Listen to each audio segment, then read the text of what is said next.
My name is Bill Smith. I am for Ohio River Valley, I'm the district lay leader. And home church is Anderson Hills United Methodist Church. I was a lay leader there for about 12 years. So this is a great opportunity. This is my second year coming to the leadership conference. I guess my first leadership conference goes back to like 1987. So, but my second, at least, is a more active participant. You are all here today under a program called New Wineskins, and the basic purpose today is to give you a little bit of background into some things we're calling the MLS, or Modified Leadership Structure.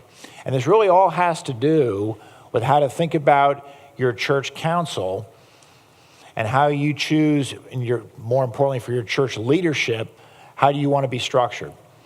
And we decided to do this session a couple ways. First off, we've chosen to basically have you all broken down into three groups. And we broke them down based on your current church's worship attendance. And so hopefully we'll have a little bit of time at the end to give you an opportunity to ask a few questions. But the key we have found in a lot of the sessions we've done is that sometimes it's very difficult when you come from a very large congregation and you're hearing issues that impact smaller congregations, and vice versa. You're in a medium-sized congregation and you're hearing issues that's fine for the big church, but what about us? So one of the things we decided to do this afternoon is tailor this into three different sessions, and I'm going to serve as your moderator, but importantly, we're going to have representatives from three churches that kind of represent churches similar to you in size. And I'm going to just really quickly just introduce each of them, and then as they come up, after we have a video we're going to show, we'll have a little more chance to meet them and introduce them personally. But our three representatives first come from Clifton United Methodist Church. And we have from Gaines United Methodist Church. And finally, from Mount Healthy. Jonathan, where are you? There's a Mount Healthy girl. All right, good. Mount Healthy. Okay, good. All right, very good. Got it. All right, thank you. I'm going to let them do that in a little bit, okay? Well, as they come up, we'll have them introduced and to let you know from perspective. And again, one of the challenges we have these days is the language we choose to talk. We have found that, quite frankly, what's getting to be more and more important for us all the time is not so much what is the membership of your church. More importantly is who's coming to worship? How many people are you coming to worship? And that's kind of how we built this session around. So you all may have somewhat differences in terms of your membership sizes, but in terms of the active number of participants coming to worship, that's how we based your session around here. A couple of things I want to do also to make sure that you've got, number one, in the packet that you received this morning, you got one on football or a soccer or basketball theme. There's a couple of handouts I want to bring to your attention. This is the gray sheets clipped together here is called Modified Church Structure. And this is going to be kind of the heart of what we're going to be talking about this morning. So make sure you've got that. You may want to pull that out. We'll be discussing that in a little bit more detail. And the last one, I'm going to give you more of a reminder. I'm sure the staff would appreciate this. And that is, there's also a yellow evaluation form. So make sure that's really an evaluation of our entire day today. So please, by all means, take advantage of that. And please fill that out before you go until we have some good feedback on what was working today and what's not working, okay? The other handout I want to call out to is I believe that as you were walking in, Clifton United Methodist Church actually gave you a hard copy of kind of how they're currently structured. And so in our discussion with Clifton, along with Gaines and Mount Healthy, we're going to have some discussion around what that looks like. Now, anybody have any questions first off in terms of the format? I'm assuming everybody's here for the right reason. And without further ado, what I'd like to do next is we're going to move ahead and we're going to move on to a video. Bob Hyland, layperson who's also kind of our main legal advisor for the district, has put together a video. We want to share this with you because he gives you some thoughts about how to think about your leadership structure in your church, and from a standpoint of some of the legal aspects and things you want to do. So we're going to show the video first, and then once we get done with that, I'm going to then have the panelists come up, and then we'll go from there. So without further ado, let's go ahead and get the video started. All righty. Again, reason we're taking you through this afternoon is because remember that, what we want to focus on is to be outward as a church. There's enough that draws us sometimes inward, and yet we want to be more outward, but we also have got to understand we've got responsibilities, and those responsibilities include all the management, things that take place to make your church a community that's going to be attractive for others to come to it. And one of the things we have found over the years is that a lot of times we have allowed our church structures and our organization, much of the bureaucracy, and goodness knows at this day and age, people are always complaining about the government, or the church. Well, a lot of it comes around to how you're structuring yourself and making sure that structure stays viable and meets the needs. Now, I can share with you just real quickly. When I was first joined Anderson Hills United Methodist Church, we had an administrative council that basically managed the church. And I was assigned very quickly, about a year after I joined church, that administrative council. We had 120 people on that council. It was like Congress, okay? And you can just imagine getting anything done. And that's when we finally realized, hey, we had to move to a modified leadership structure. And so when the Book of Discipline was changed a few quadrennials ago, it was 1996, when we finally said, look, we're going to now leave you as a local church with some flexibility as to how you should organize, with the proviso that you need to make sure that you've got representation to cover the key areas like trustees, finance, pastor-parish relations, your lay leadership or old nominating committee, and you need to have some kind of church council. From that, we've now even morphed to allow people into some more flexible structures, but the key to remember, as Bob suggested, you've got to make sure we've got certain responsibilities that have to happen, and you have to make sure that those are done. And whether you choose to do those and wrap them all into one church council, so to speak, or one leadership team, or you have then maybe sub-teams, which in essence maybe become your trustees, your staff parish relations, your finance, whatever. Those are things that we're going to share with you today and give you some observations of how 3 of our churches here in the Ohio River Valley District have done it. So without further ado, let me invite all of our panel participants to come up, and we'll allow them to introduce themselves to you, and we'll go ahead and begin our rest of our afternoon. Let me first start, and we're just going to go take this one in alphabetical order. So I'll start with Clifton. David, why don't you go ahead and introduce yourself? And generally we've got either a couple of a lady or a clergy and a lady representing each of the churches. So, David? I'm David Meredith. 3/4 of my life, I'm pastor to the community of Clifton, in the neighborhood of Clifton, and the congregation at Clifton United Methodist Church. And I'm here with Mimi Richmond, and I'm the church council chair, and I'm a volunteer, and normally I work for Ronald McDonald House. That's where I spend my time. And what's this congregation? Do you want to do that now? Okay. And so we have a membership of 141, and our average worship attendance is 135. My name is Scott Miller. I'm the associate pastor at Gaines United Methodist Church. Don Wilson sends his regards. He had to be at a funeral today in Columbus. At Gaines, our average attendance is 235 this year. I'm Crystal Bassard. I'm a member of Gaines United Methodist Church. I am a member of the leadership team, and I'm also a prayer warrior. Chris Berry, Mount Healthy United Methodist Church. I'm the risk-taking mission and service team leader. Pastor Jonathan Coleman couldn't be here this afternoon because he had to do a funeral. So I'm Pastor Jonathan Coleman, since he couldn't make it. I'm Tim Veer. I'm the lay leader at Mount Healthy United Methodist Church. Thank you, Tim. We have about 100. 110 attendance at worship? Yes. Okay, good. All right.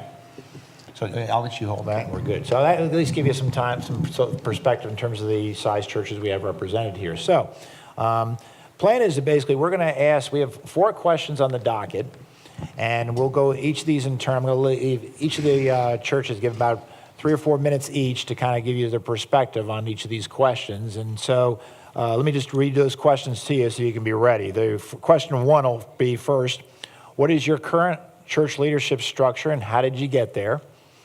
Question 2 will be, well, how did you make a modified leadership structure work in your church?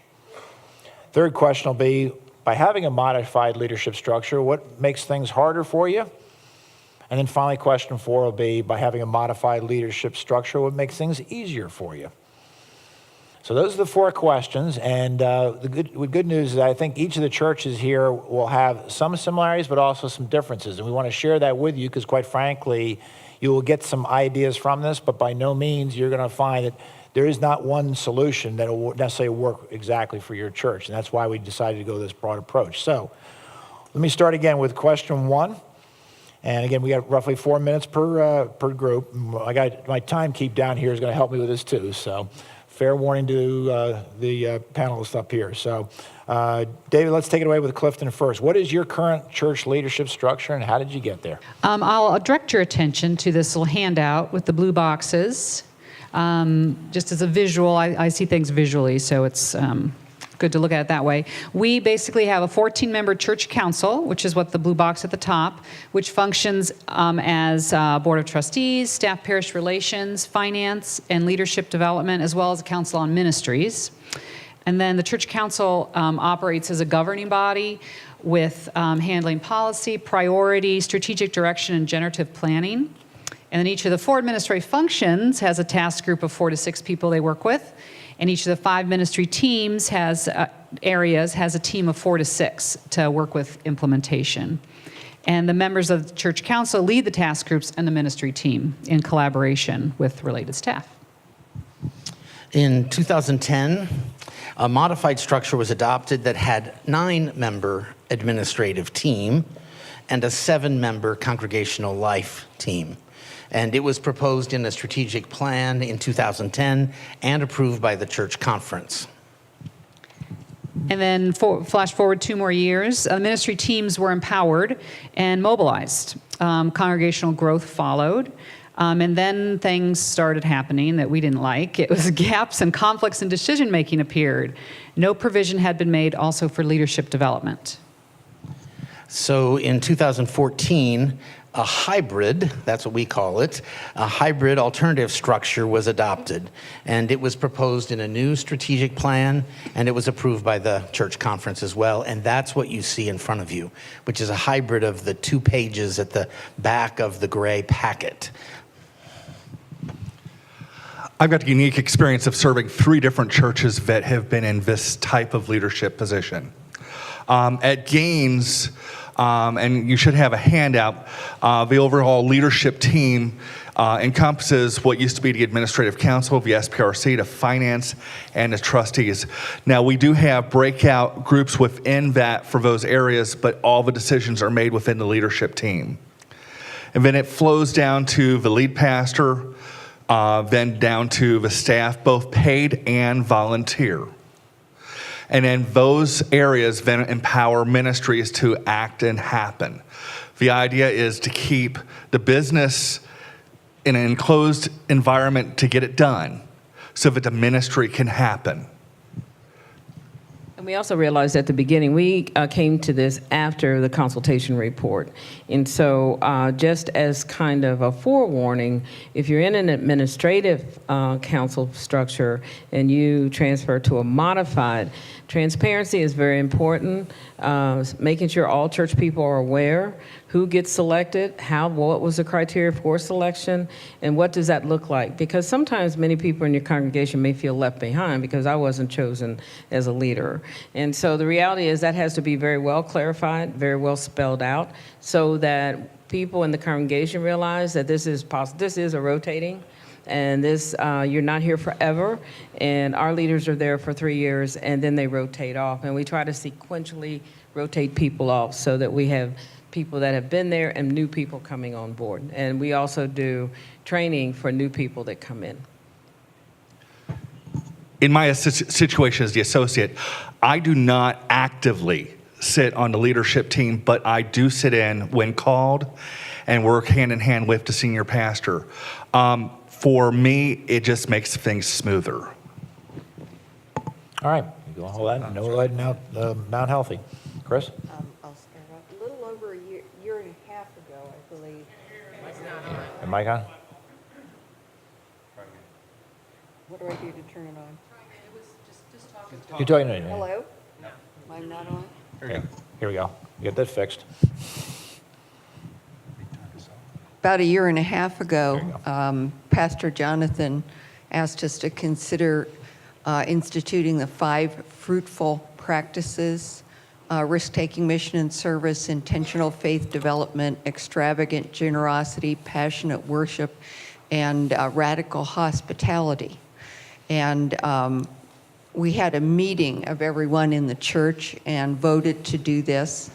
And then we started developing our team leaders. And I consider myself the minister of harebrained schemes, because risk-taking mission is to get out there and see what I can do to let the community know we're there and tear down the walls of the church. However, we did keep administrative structure that had existed before, and I'm going to let Tim describe that to you. What? I got to ask the question first. If I go past 4 minutes, how do I get corrected? Is there like a slight correction here? And I get. He's going to whack you good. Okay? Thank you. Okay. What was the question again? Talk about finance. Oh, what we have done. Thank you. What we have done is, along with the 5 fruitful practices, we have also put in with the group our finance committee, SPRC, and trustees. So we're all meeting as a big group once a month. Lasts about an hour and a half or so, roughly. We get all that accomplished. I was very interested in what Bob Highland was saying earlier about SPRC and how much you do need to be very careful, because there are some people that are on our committee that we do have to ask to leave so we can hold our SPRC committee. And we do need to remind everybody when we start SPRC that now we are going into SPRC, and this is very confidential, and you need to make sure that you keep this just between you and God. Just a word about the 5 fruitful practices, which are difficult to say 5 times fast. I think what they have allowed us to do is to be able to develop people who can get an idea and go with it, and not have to go through multiple levels of approval. All right. We are not only on time, we're a little ahead of schedule, which is good because we were so tight for the end. I think we're going to make much time for Q&A, so hopefully we'll have plenty of time. I'm going to move along. If you do have an immediate question, let us know, but we'd like to, hopefully we'll have plenty of time afterwards to let you answer any of the panel members' questions. So with that, we will go to question number 2, which again is, how did you make a modified leadership structure work in your church? And so Dave, Mimi, I'll turn it back to you guys there, and we'll keep it in order. Oh, yeah, right there. Oh, good. You're up and running. Good. Yeah, you want to start? Gaines? Or you want to let Gaines go? I find Gaines can go. One of the things that I realized in trying to make a structure like this work is that you have to know your people. Now, we did strength finders, and we did all kind of leadership places to find out where the people's strengths were. All churches have rubies and diamonds all hidden away, and you don't know where they are. So your job is to find out who is what, and then implement and put them places where they can grow. But growing is ongoing. It doesn't stop, and the word leadership sometimes frightens people because they don't have that kind of confidence. And we had a wonderful youth person. She is stellar, but she had no confidence that she was a leader, and she got so nervous when we said leadership team. Oh, I'm not a leader. But she does a stellar job. So you want to make sure that you've clarified and defined what those words mean, and give people spaces where they can grow. Trial and error with support is the best way to make this work. And nobody is blaming anybody because we're all growing together. So part of it is to make it clear, that we have changed structures. We're not going to do anything different. The congregation needs to know that the church business will be taken care of just because we changed to a different structure. But it's about communication, it's about confidentiality, but it's also about, again, I use that word transparency. You should be clear enough so the whole congregation can know. Just because you switch from administrative to a modified leadership type program, the congregation should feel pretty comfortable. They should be able to talk about it. So that means you got to let people know what's going on. There are no secrets. And I believe that's what makes it work. Was it easy? No. No. It was not easy because people don't like change. That's just the bottom line. We don't like change. Being a staff member, what I like about this system is you know exactly where everything is happening. There's not, well, is it at trustees or is it at finance? It's all right there. And you know that that decisions are being made and worked through, not getting dropped through bureaucracy and running its course. One of the ways we make it work is related to the calendar. So 6 times a year, the church council meets as a governing body. And then 6 times a year, the administrative task groups and ministry teams meet. And those are every other month. So that people are meeting once a month for a couple of hours to help make this work. We also annually, we have an orientation for the new members, and just to keep everyone remembering what their roles are and the functions, and to train people. And with our first year of our hybrid structure, we did an annual report, which is a lot like Crystal was saying about transparency, but it was a way for us to communicate back to the entire congregation the results of the work and the results of the structure and evidence of the structure, so that we could continue to inform them and help them understand what's going on. We discovered that it is both informative, but it shapes congregational culture, so that that old DNA begins to shift.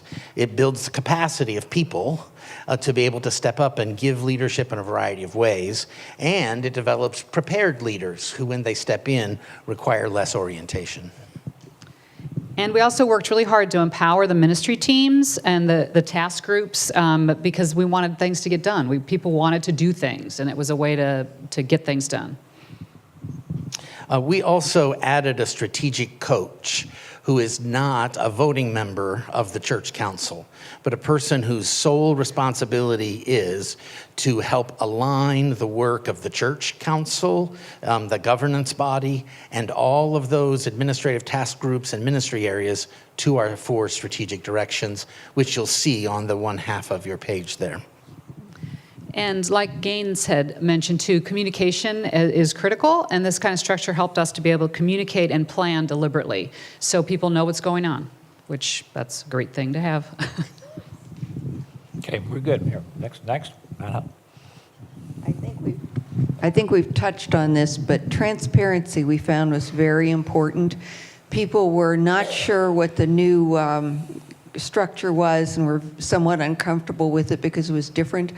So one of the things we did right off was after a meeting, our secretary would email the minutes out to all of the members of the council, and we would okay the minutes, get them printed up, and put back in the hospitality table at the church for everybody to pick up and look at. And that includes the United Methodist Women's Report and other additional reports. We also send those out with the monthly church calendar and put parts of them in the bulletin, so people have that information there to know exactly what we're doing. Another thing was some people would say something like to one of our members, well, what's this secret council up to now? And it's not that council member's job to then get worried and go to council and say, oh, they're talking about a secret council. You know, you can refer them to the minutes. This is exactly what we're doing. Risk-taking mission in January, I published up a list of goals for 2016, attached it to the minutes, so everybody should know what's going on.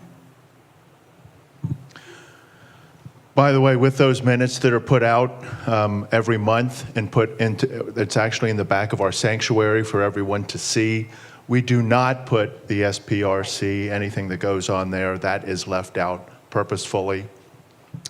The one thing I really feel about the way we're meeting now, number one is it's for a lay leader, it's a lot less meetings that I have to go to. But the interesting thing that I'm kind of finding out about this now is this is a lot like a marriage. You have to keep working at it. It's not something that all of a sudden you have it and it's working great. You find out little things along the way that need to be changed. And that is the great thing about having a group this size. Change comes a lot easier because of the size of the group. So we were able to find out early that, yeah, we had people talking behind our back. I guess I'm allowed to say that.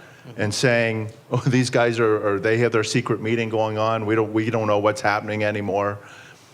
So we found that out right away, and that's when we came out with that report. So these are the things, you have to be listening all the time naturally, but these are the things that you have to keep on top of. And again, in a meeting and a group this size that we have, it goes so much quicker now. You can get things accomplished, I feel, faster because you know exactly which group you need to go to. You can talk about that at the meeting. You can get it accomplished. You know somebody's working on it, and you know who you need to go to find out, did you get that accomplished? Does that make sense? Okay. All right, so to kind of summarize where we're at, I think one of the key themes you're hearing about are, number one, it's always been said dictatorships are more efficient than democracies.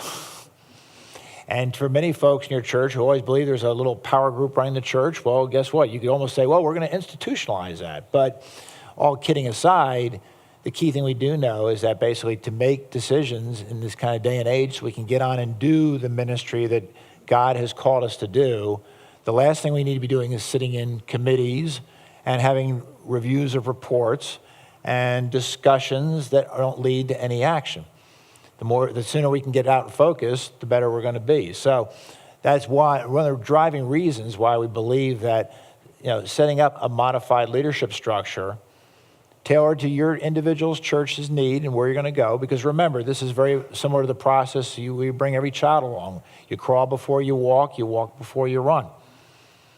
But in doing this, we really believe that this will give you a lot of flexibility and hopefully make your church become even more alive than it may be right now. So with that, we're going to now go to question number 3, because obviously these are not ever going to be easy. And so one of the question marks we wanted to ask the panel here was, all right, so by having a modified leadership structure in your church, what does it do that makes things harder for you, particularly in the beginning? So may I'll go, Tim, turn back, we'll give Mount Healthy a chance. So Tim, Chris, go ahead. Well, I've only been a member of the church since the late 80s, but Tim was a child there and has kicked a lot of pews in his time, so I'm going to have him address that. Probably the biggest thing was that it's now a smaller group, and we're not meeting with, who was it that said there was like 135 people that they were having at these meetings? Yeah, those are old. Yeah, it's a much smaller group now that's meeting, and as our church is getting, we're growing now, but we were getting smaller. We were finding that there were less people to try and fill all these positions for. So this has really helped in that respect as far as trying to get people to fill these positions. I guess one of the other things that I probably should have mentioned earlier was that what we're finding is there are still people in our church, and I know you're going to find this hard to believe, but there are still people in our church who think, well, once Pastor Jonathan leaves, we'll go back to the old way. It'll be fine. We'll humor him while he's here, and it's going to be great. Well, no. We're going to keep what we have because this is working. That's why. It is working, and it's working very good. It's amazing to see the changes that have come about in our church because of the way we're operating now. It's going to sound like our bathrooms weren't very clean, and that's not the truth, but we just in our restrooms, the changes that have come about, you can walk in there and they smell good. And there's hand lotion in there, and there's mouthwash, and there's little things like that. In the back of our church now, we have the Keurigs back there, and people are bringing in just little snacks for Sunday service. And what has really been great is, and I can't tell you it's because of the clean restrooms, but we're getting a lot younger people coming to our church now. I'll probably have to pat Pastor Jonathan on the back for that. But I think a lot of it has to do with the fact that we have these committees and we have this outreach now because of this, and we're bringing in new people. It's really been exciting. I don't know how else to explain it other than to tell you should probably come to our church for a month or two and just see how great things are going on. It is exciting to be there now. It really is. Sounds like it wasn't exciting before. Okay, it wasn't. But now, it really is exciting to be there. There's a lot of great things going on, and more people are getting involved. And the great thing is, Chris Berry is saying she's been a member since 1980, and I can't argue that. I don't know. But anyway, the fact is, I really didn't get to see her talents until we brought about these committees. And the talent that she has brought has been fantastic. What we're doing now, and I'm probably getting off subject here, and I'm sorry, but what we're doing now is every month we have a pancake breakfast, a free pancake breakfast. And I need to tell you, back in December, we had, how many were there? Maybe about 90. 90 people came to that. 90. That's the excitement that is going on, and that's what happens, I feel, because of these groups that we have in our church, these 5 fruitful practices. And the fact that now, with a smaller group, we can talk about this, we can get it done quickly, and it happens. Am I okay? Okay. You're good, Tim. Yeah, good. Saturday, March 19th, combined pancake breakfast and Easter egg hunt, 10 to 12. All right.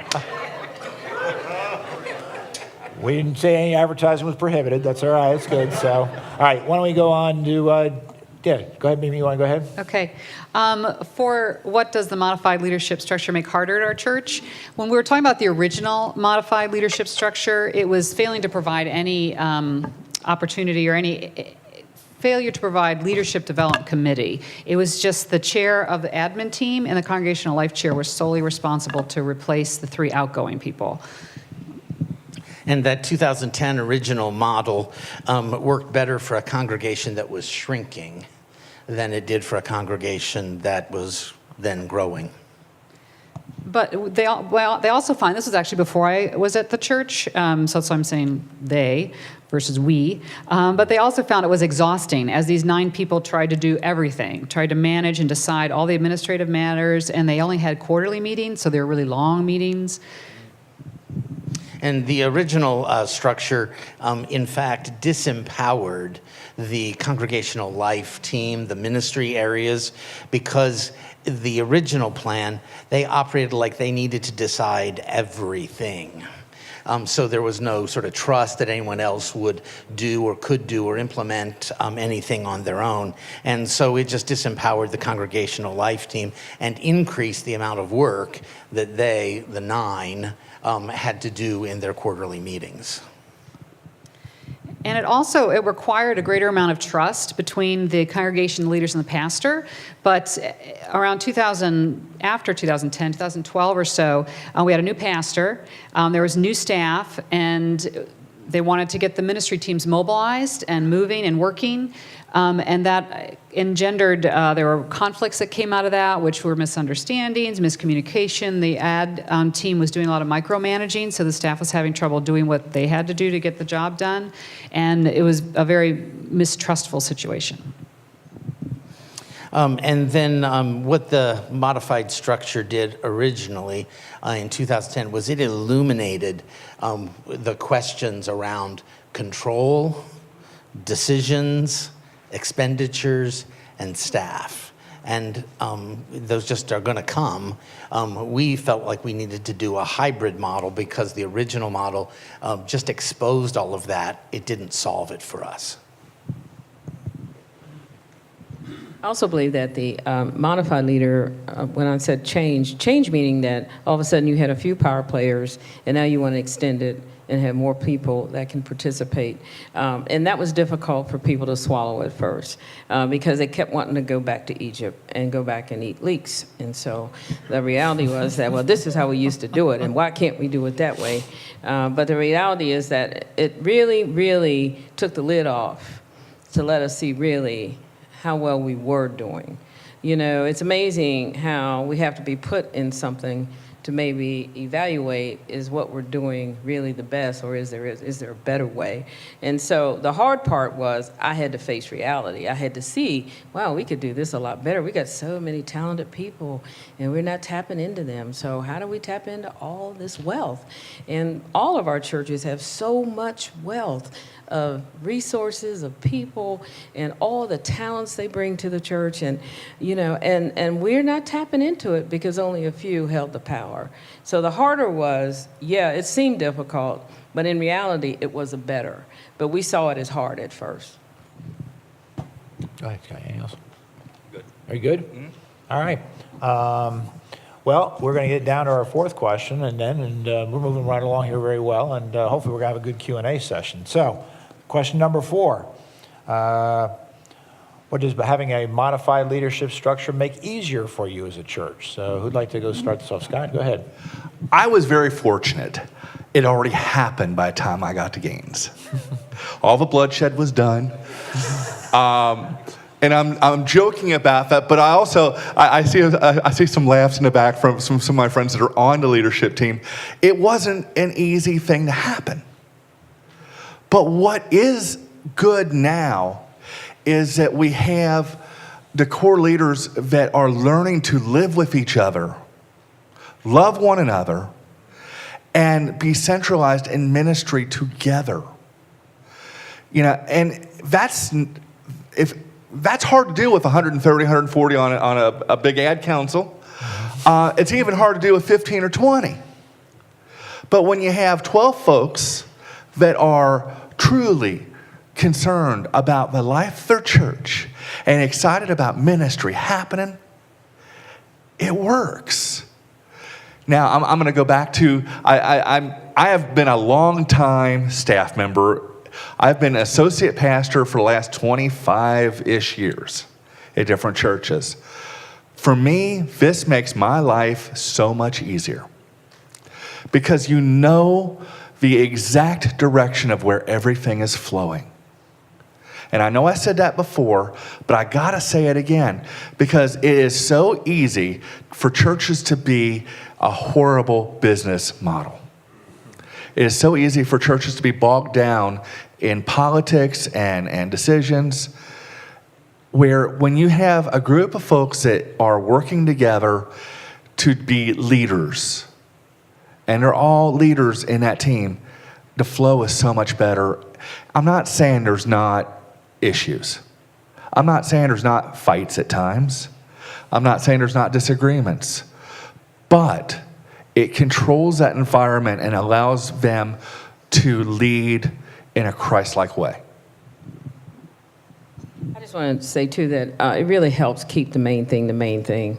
You know, if our mission is to make new disciples of Jesus Christ, if our mission is to go out and reach the world, you have a smaller group, and that is the mission. So everything we do has to line up with that. And so instead of having several committees, like 5 or 6, you know, you've got 12 people in one room, and our goal is to stay on task.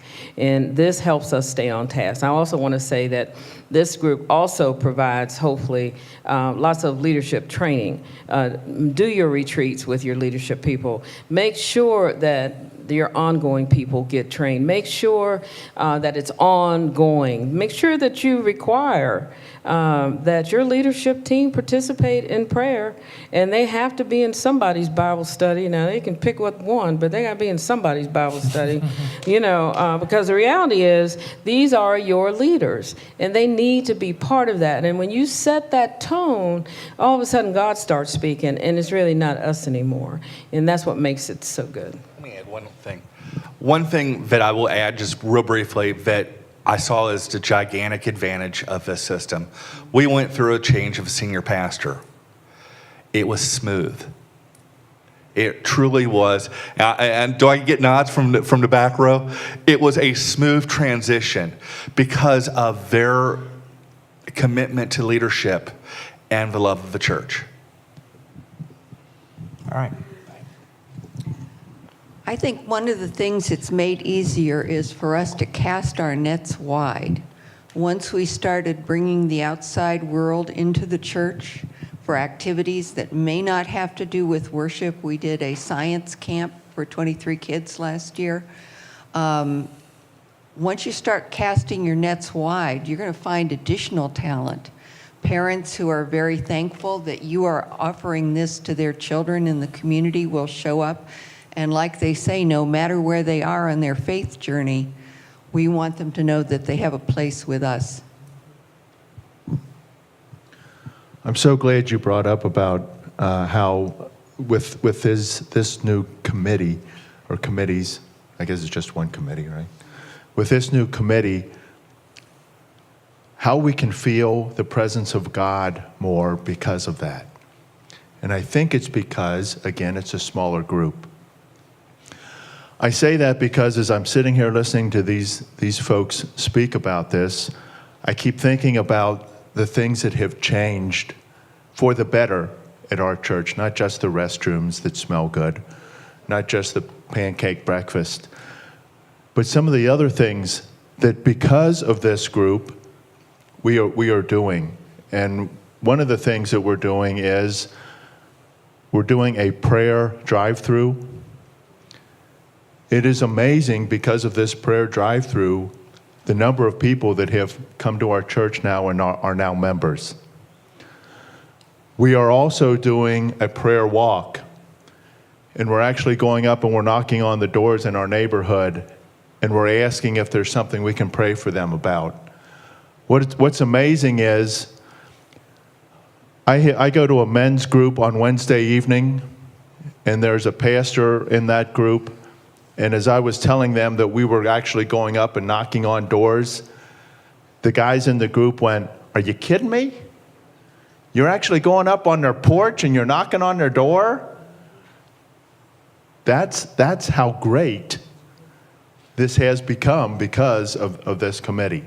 Now, again, I know everybody has been saying, well, you got this great committee going on, but you still have problems. Yeah, there's still going to be problems. There's still going to be those who think that we're going to change back to what we're going to do. It's going to happen. It's how you address those problems. And again, because of the smaller group, it's easier to address. Some of the great ideas that come out of that committee, the one, it was so simple. Just, well, hey, let's just put our minutes right there in the back of church and let everybody see it. It's so great when you have a smaller group and you can just kind of rack everybody's mind in that group. What do you think we should do, as opposed to opening up to 125 or 200 people and you get 5,000 different areas or ideas on what you can do. This way you're getting just a couple ideas, you can vote on it, it's done. It's great. I don't know if I sound excited about it or not. If I don't, I should, because it is very exciting. If your church isn't doing this, you're making a mistake. I don't know what else to tell you. This is a great approach. Again, for us, it has not only meant a lot of great things going on in our church, but it has also meant membership is starting to rise. We said earlier that we have about 100 in our congregation. It varies anywhere from 80 to where we have actually hit 140. It's just been amazing. Now, I don't know what you got to do. If your church is not doing this, you got to go back and you got to say, well, I'll call Pastor Jonathan. I'm going to put him on the line here. Call Pastor Jonathan. If you need his number, I have it on my phone. And ask him how he got it started. Because again, as everybody up here has already said, it ain't easy, folks. It's difficult. And you get a lot of people saying, no, we can't do it this way. We've always done it this way. We can't do it this way. Yes, you can. And it works.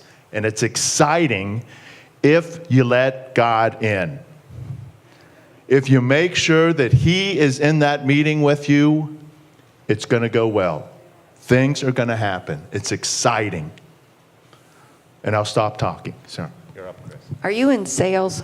No. Could be.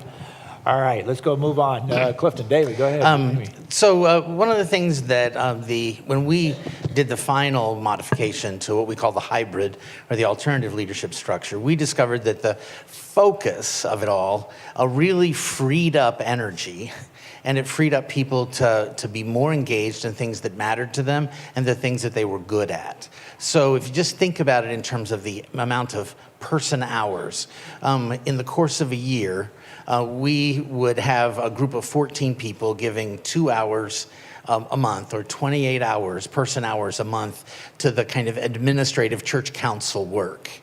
And then, because we could deploy more people to be involved in the administrative task groups and the ministry teams, we could have 80 folks involved in all of those areas just for 2 hours a month to figure out how to implement, so that they could be quick decision makers about what are the service projects and what are the Christian ed stuff that we need to do, and how do we get all of these little things done, so that it just models focus, it models freedom, and it models deployment of a lot of people engaged into ministry, even when some of that ministry happens first in a committee meeting. Not every committee meeting is bad if it is focused, and that's what we discovered with this structure. And our structure also came out of strategic planning that we did. So it wasn't a surprise to the congregants, because everyone was invited and involved, and it was a very Christ-filled and spiritual searching we were doing during our strategic planning, what we wanted our church to be. And so the alternative structure came out of that, the church council did. And it keeps going, the strategic planning keeps going, and the strategic doing keeps happening in the church council. The structures helped us discipline the strategic work of planning, prioritizing, oversight, and policy setting for the church council. And this leadership structure has provided focus for us. It also is just energizing for ministry, that people sort of linger after meetings, not just in a parking lot conversation, but linger to connect with other people, to get things moving, to keep things going, and they get stuff done in between meetings without having to be reminded or held accountable about that. It flows out naturally. And by having the meetings limited to, they're every Saturday, second Saturday now, morning. On the odd-numbered months, or the administrative, the church council meets. And then the even-numbered months, the task groups and the congregational life groups meet. It's limited people's engagement in the committees to one committee. So we're not getting people doing everything. It's like people can choose what they're most passionate about and devote their energy to that. So I think it's helping in terms of us keep the people involved and not be burned out. So we do not put any one person on more than one of those. They're either on church council, an administrative task group, or a ministry team, but they're not on more than one. So nobody gives more than 2 hours a month to this kind of work, this part of the work.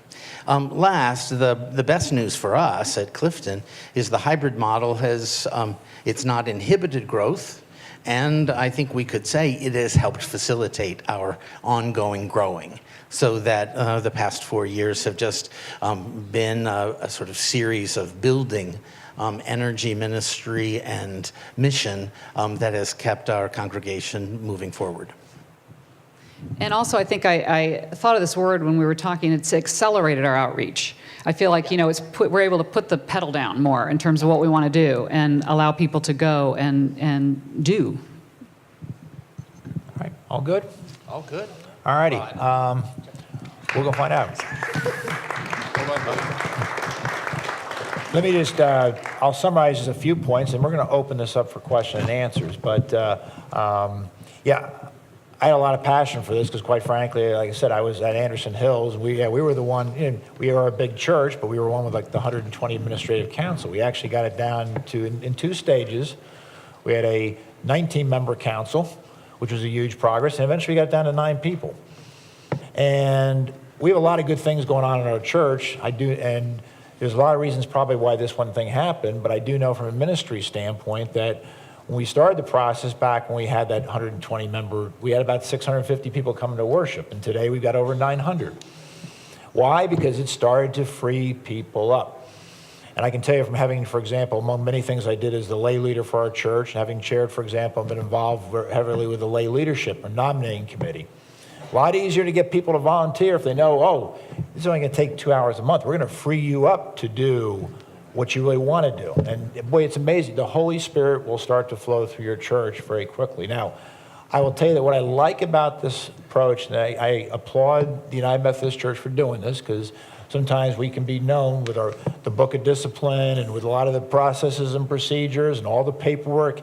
Man, a lot of bureaucracy, a lot of stuff. But quite frankly, what the church has done for each of the local churches is letting you now decide, here, you have the opportunity to make this happen for your church. How you want to organize is now your decision. We have shared that there are a few things that you cannot ever forget that are important, such as a staff parish committee that has, confidentiality as a principle, because we're dealing with people. And just like how would we want to be handled? Well, the same way we'd want to be handled accordingly. We have assets and property. We have a responsibility. That's why there is a trustees, a fiduciary piece.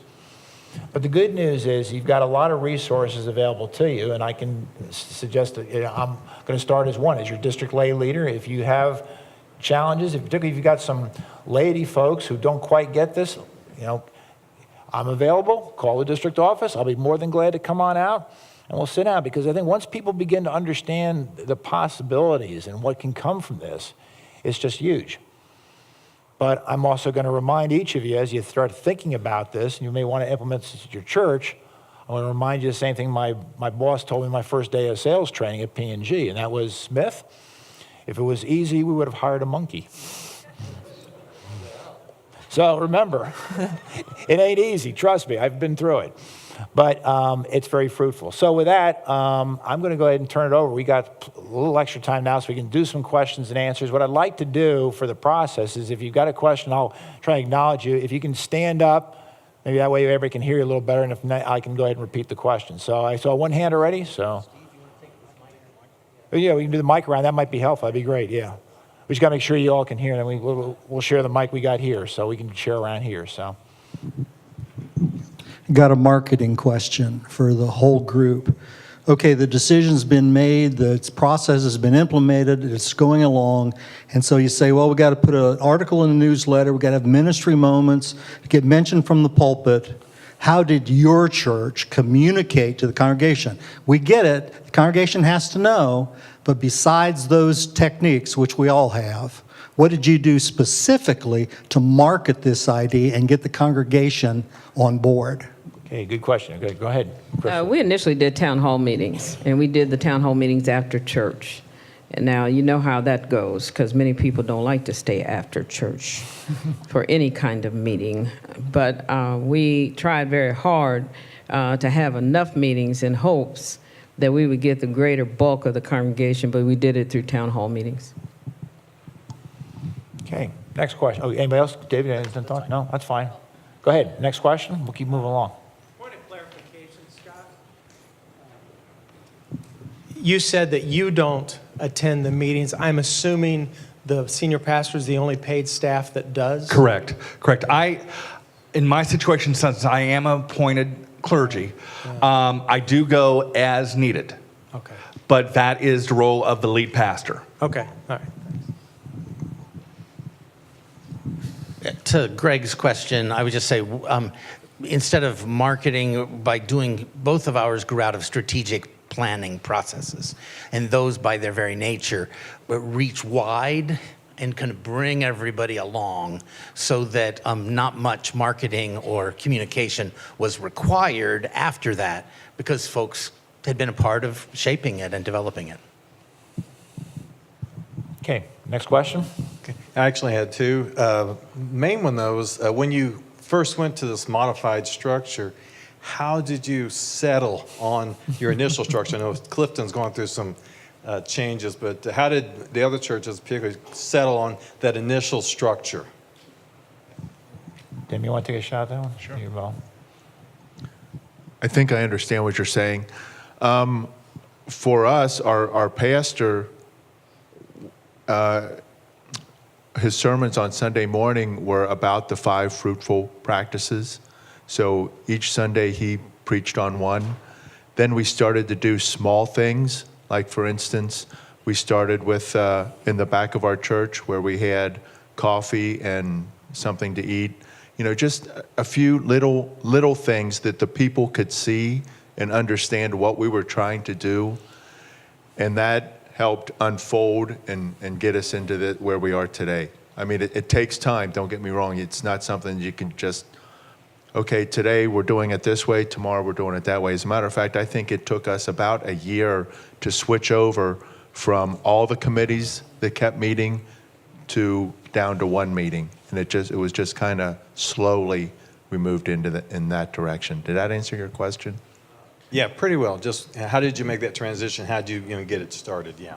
Chris, go here. You want to go ahead and add that? Just real quick, one of the things I've tried to do is invite people who were active in various committees to come and help me with the things I'm doing. I want everybody to feel that they have a place. I don't want anybody to feel that they've been discarded. Chris, again, I was just going to say, it takes love, it takes patience, and it takes perseverance. And you can never, never, never give up. You can sway the wagon, but you just got to know your strategies to get the wagon to turn. But it can turn. But the reality is people have stories. One of the things that are beautiful is listening to the stories. What are their fears? What are they afraid of? But that takes the patience where you're going to sit and talk to people. Many times we're rushing and we don't have time to listen to people's stories, but you gain a whole lot if you just take a little time to listen to what they are afraid of. You know, I can think of Martin Luther, of course, father of the Reformation. He used to refer to that we're all involved every day, whether we like it or not. We tend to forget about this when it comes to leadership in a church. But we all are involved in what we call worshipful work. And just as we come to worship in a reverent form, we should remember that in terms of how we think about approaching this too. And boy, it makes a big, big difference. So, next question, right over here. Yep. Right here. Oh, I'm sorry. Go ahead. I'm sorry. I didn't see. Okay, go ahead. Right. Sorry.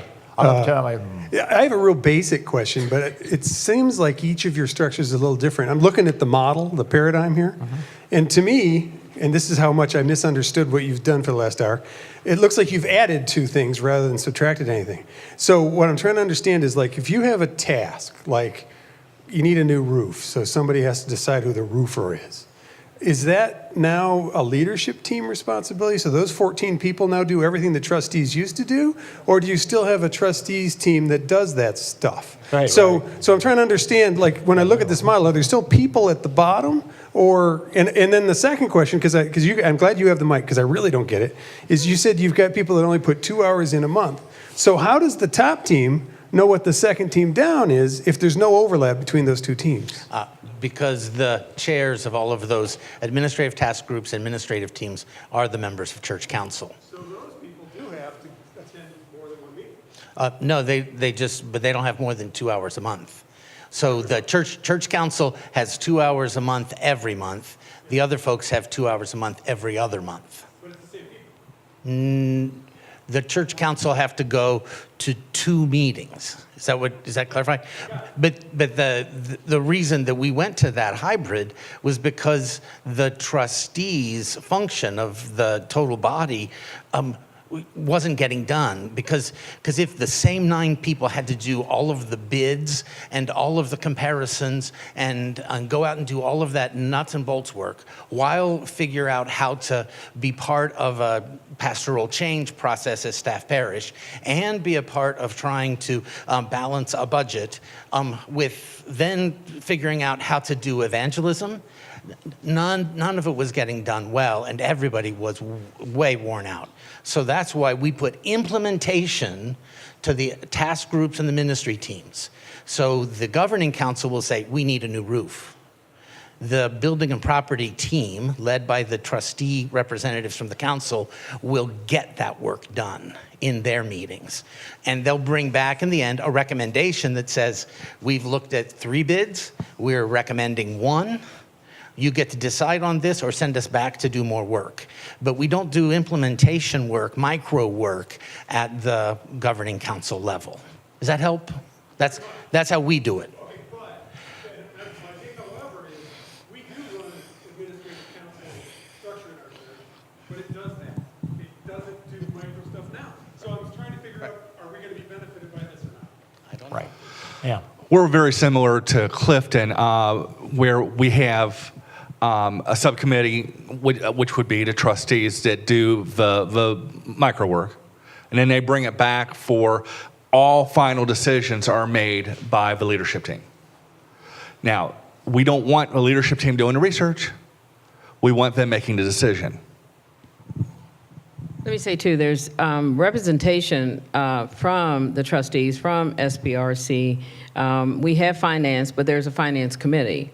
But that's the team where we just come to hear what you have to say and approve it one way or the other.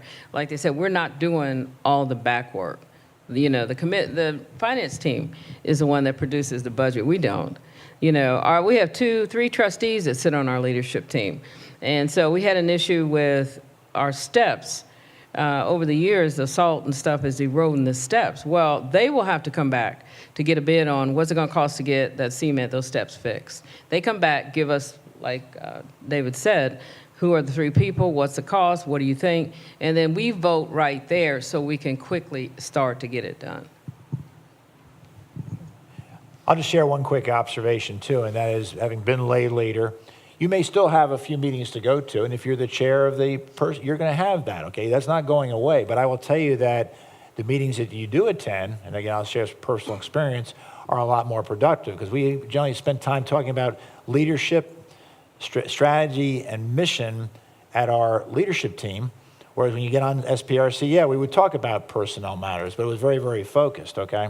And so it's overall a lot better than when I used to sit in a 120-person administrative council, have to share a report and share another report and another report. So it really allows you to start getting some activity and action done. But don't kid yourself, there is still work to be done. So, all right, next question. Yep. I have the exact same question. So I hear that if there's a decision on the new roof, the big decision is made by the leadership. Other examples, deciding which mission activities will be the focus of the church. Is that the leadership team that chooses the missions, or is that some task group? Or I mean, I can tell what we Go ahead, yeah, we'll give you some examples. It's a good question, yep. So our Christian Ed committee gets to decide how much to spend on pizza for Thursday nights to serve kids and the families because it's in a budget. The budget has been approved. They have complete authority to spend that budget as they see fit. It would be the same within the trustees' capital improvement area. If it's already built into a budget that we're going to spend, $15,000, $20,000, on the parsonage this year, they just get to plow forward and spend it. They don't have to come back to the leadership council for anything at all about that, except to get the signatures of the people who are authorized to do that, which are the elected trustee chair and trustee representative. So we move a lot of those micro decisions out into an empowerment place through the budget making and approval process that we have. Does that help? Okay, yeah, David. No?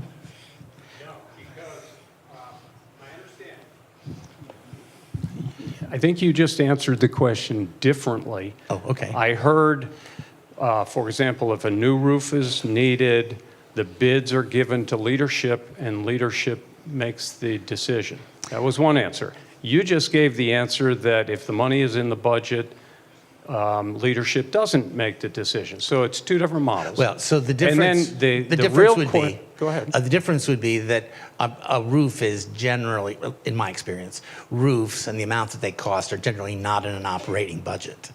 That would be a special, it's going to have to be specially funded, so it has to be a separate decision made by the leadership council rather than something that's more of an operating expense, fixing the dishwasher in the parsonage or something like that. But I think Okay. in fairness, again, as you think about these different examples, it's going to apply to your size of your church and how you're set up and organized, okay? I mean, for example, at an Anderson Hills church, if we have $1 million operating budget, which we give to the trustees to do for facilities, if they determine the roof is going to be $500,000, the trustees do that. They're authorized to do that. They don't even have to bring that to the church council. But again, that's because of the size of the church. Everything has to be scaled accordingly a little bit to what is the size of your church, your budget's then what becomes really truly important and strategic. I think, again, the key message here is trying to get your leadership council to get decisions made more quickly because you've got fewer people, and then most importantly, focus on what are the most important things for you to decide as a church. But that's going to vary quite a bit, which is why we're doing different sessions for large, medium, and small churches today. Anybody else? Got a response? Yeah, go ahead, Crystal. Yeah, I think part of it, I hear what you're saying, is that how do ministries actually get funded? We have Christian education. Under Christian education, if you had a new idea, you would give it to that person and say, we'd like to do A, B, and C. We would like to have vacation Bible school in the park. So that's a new thing we haven't done before. So how would we do that? Now, under the budget, there's money for Christian education. That's already been decided. But as far as new ministry, every year we ask all of our ministry teams, do you have new ideas? Do you have things you'd like to think about? What creative things you'd like to see happen and what you're doing? We have a midweek manna. We feed about 100 homeless people on Wednesdays. So what does that budget look like? How do you want to expand that? Do you want to take that somewhere else? So it's I think many times the question is, are we lined up with our mission and with Scripture about what we're doing? And that should be done up front. That should be done up front, sorry. That should be done up front when we're doing our planning, because we want to line our missions up with what our ministries are. In other words, what my mission is for my church and the things that we want to do for outreach, I need to line that up. And so when I go to budget, I'm going to have something in there for somebody's creative idea. Again, that specific example you gave, I think a lot of it I would gear to the size of your church. Again, if you're going to do a church-wide missions focus, and you're going to one thing you're going to do, yay, Leadership Council probably wants to talk about that. But if you've got several different mission projects you're doing, that doesn't need to be discussed Leadership Council. Other than what Leadership Council needs to be discussing is, are we doing enough? So, I have something I want to. go ahead, ma'am, please. One of the first Running out of things time. Pastor Coleman said when we got together with the 5 fruitful practices is, do not base your mission on the budget. And I've taken that very literally. For the science camp, we got a $500 grant from the Greater Cincinnati Foundation. I've been looking for other sources of funding. We have extremely generous people at our church, but I think, as Crystal was saying, the mission comes and the budget follows. All right, we are just about out of time. We need to move to worship, and for some of you that'll be easy because I believe worship is going to be held right here again. But if we got one last quick question, we can try if it's a quick one. Go ahead. Okay. So I'll let y'all let one more go here. Your question about ministry, so you've almost answered it, flushing it out in that last session. Essentially, if there are goals of the new strategy or your mission or what have you, is there a tool that the congregation is given?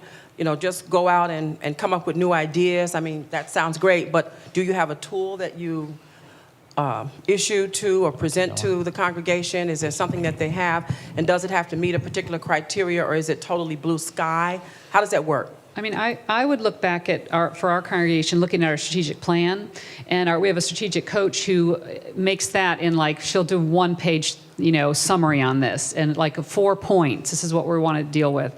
And then that was also in our annual report, which was published produced this past year. So that's kind of, we have the thing that kind of holds us together, and then a reporting tool, and people find things, new ideas all the time. Okay, great. So a specific example on Gaines is hierarchy. It has leadership team, lead pastor, staff, ministries, and all of the arrows are pointing down. So the ministry develops a new program, and then it has to be submitted to someone and approved because it meets a particular Submitted value. back to the leadership team if Okay. it's something brand new. Submitted back to the leadership team if it's something big and brand new. If it's something just that is within the normal and Ongoing, usual, that's not necessary. Okay, great. So Does there that is answer it? So there is an approval, so to speak, and some variables that a committee has to hit in order for this to be adopted, or approved. Correct. Okay, great. And that sort of stands for the entire team up there, that formula? Not in my necessarily. case. Okay. I'm working on things like getting a junior first Lego League started, and we are teaming with a barber shop across the street to give free haircuts to young men in the high school who get straight A's. And I'm just encouraging people to read the newspapers, keep your eyes, ears, and open, steal any ideas from wherever you can. All right. Thank you very much for coming. I hope this was very productive. We're going to have to cut it here, I think. So thank you. To make. Go ahead, please. Everything I heard here, I don't disagree with whatever method you use. The thing I find most interesting was we didn't talk about the 80-20 rule. 20% of the people do 80% of the work type thing, and the people that are in leadership in all of our churches are the 20%. And the real job, one of the real jobs that wasn't mentioned here today was faith and trust by the whole congregation of those 20%.